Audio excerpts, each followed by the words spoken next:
Robert Whittaker versus Du Plessis. What do you guys think? Because that came out of nowhere for me. Like, that was a really pleasant surprise. And I don't get those all that often where I look, I go, oh, okay, this guy's matched up with this guy. That was such a pleasant surprise. It kind of popped off the page. I didn't see that fight coming. I've been very clear to you to tell you I thought it was going to be Du Plessis versus Adesanya. And I had perfect reason for doing that. I mean, let's start with the fact that Israel Adesanya, more than anyone in the UFC's history, picks his opponent. He steers his own career, and before he leaves one night, he will let us, the audience, know he will set up his next performance. He will tell us who it's going to be, right? He's great at it. And he did Du Plessis, and he actually did it without saying Du Plessis' name. Every other opponent, he said their name. He's called them out. He's even pointed to people in the audience. With Du Plessis, he said, I'm not going to say his name, but I will drag his carcass all over Africa. Well, there's one African fighter in the division, Du Plessis. So we put it together. I liked it. I thought it was very interesting. And I got it. Du Plessis is ranked number 6. That's a little low ranking-wise. But he's 5-0 in the UFC. He's beaten 2 number 1 contenders or former number 1 title challengers. And he's the highest ranked guy who hasn't yet been given an opportunity. There's my math. I didn't state anything creative there for you. I just stated the facts. I got it. Not to mention the X's and O's are pretty fun. Okay, great. Dana comes in, never says Du Plessis. But a week ago, Dana said, hey, I think we're going to get Izzy a fight pretty soon.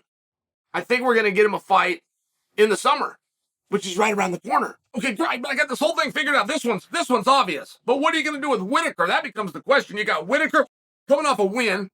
You got Strickland coming off a loss. Generally, a winner takes on a fellow winner. A guy coming off a loss takes on a loss.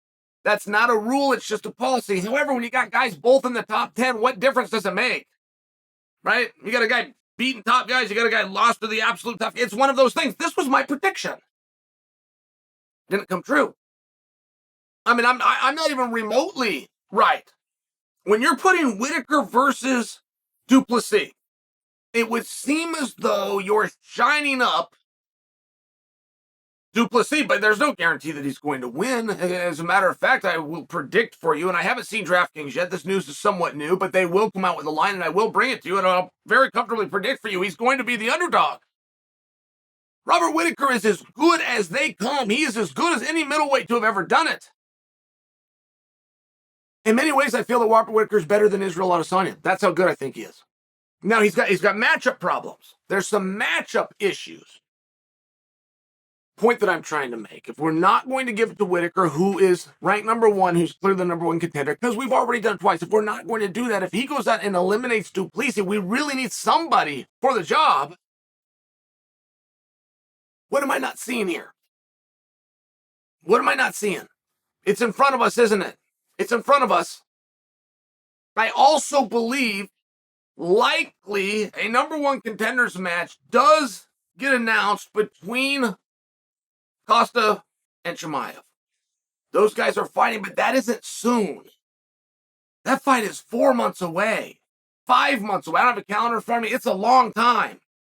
I mean, it's a co-main event, to put in perspective for you. It's a co-main event with Islam on top of the bill, taking on the winner of Benny and Charles, of which that fight isn't till June. So, I mean, this is a meaningful amount of time away to come up with a number 1 contender, particularly when you're planning to use your champion this summer. What am I not seeing, guys? Help me. I'm missing something, aren't I? Aren't I? And it's always right in front of us, right? But I'm missing it. I'm missing it. Du Plessis versus Whittaker makes a ton of sense if Adesanya is on a break, which is not the information that we had. Sean Strickland versus Whittaker. Sean Strickland versus Du Plessis. Just by example, these are the top guys. These are the top names. These are the top draws. They're main event fighters that have got to find their way to each other, start to eliminate each other, to have somebody for the champion, Izzy, to compete with, whose greatest rival, I believe they've completed that, by the way. I think those guys are good and should go the rest of their life happy and just appreciating their time and memories with each other. However, the greatest rival has left the division. It's a very interesting spot. We got one guy that's come up. His name is Chimaev. If we had another 70-pounder that was coming up,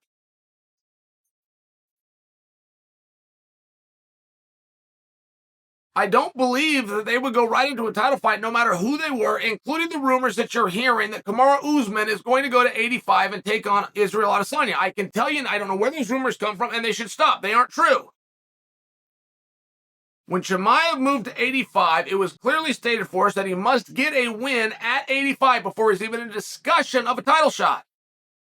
I know we interpreted that to mean one win and he was probably getting a title shot, but that wasn't the words that were used. I don't think that a 70-pounder coming up, including Kamaru, is going to walk right into that position. So it just comes to, we're missing something on Izzy. When Whittaker and Du Plessis found their ways to each other, because I think that Du Plessis thought he was going to get that fight too. Is there something quiet? Is there something secret? Did something change with Adesanya that we haven't heard about? Maybe. Or maybe there's another plan that's right in front of us and I'm not seeing it. That's why I'm coming to you, Eagles.